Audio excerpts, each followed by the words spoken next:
Good morning, everybody. I'm kind of coming on for a quick second. A few things God kind of been dealing with me. The first thing is about speaking things in existence.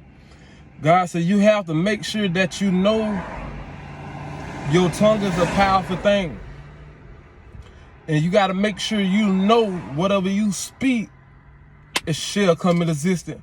But guys, you got to make sure you're in the right environment around the right people so you can speak power and authority in your life.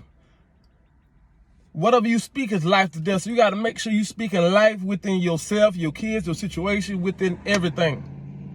Second thing, don't lose it.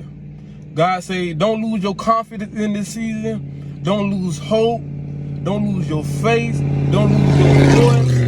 Don't lose it, because sometimes we could get off track, or sometimes we could lose it in certain seasons. But God said, don't lose it. Third thing, seek the kingdom. Everything will be added within riches and glory. So God said you need to talk with him. Talk with him about your desires of your heart. God said, if you just ask me first, just like your kids, hey mama, can I get this? You ask permission. God said, just talk to me. I know the desires of your heart.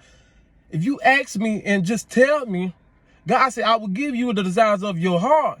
But you got to make sure you be patient enough to understand that my time is under him. And you got to know that God works on his timing. And you got to make sure you know the word, so you remind God of the word. You got to make sure you put the words in your heart, in your spirit, so you can know what God said it is. My relationship with God, sometimes I have to remind God about certain things within his word, his promise. You got to make sure you stand firm within his promise and let God know, hey, God, hey, listen. Hey, I'm standing firm on this. I'm standing firm on certain things. So you got to make sure you let him know, hey, I'm standing firm. So you got to make sure that you just seek him, talk with him about your desires of heart, certain things you want to accomplish. And God will give you the desires of your heart, but you got to make sure you stay humble enough to understand that in due time, God will exalt you. And hopefully you take heed from this.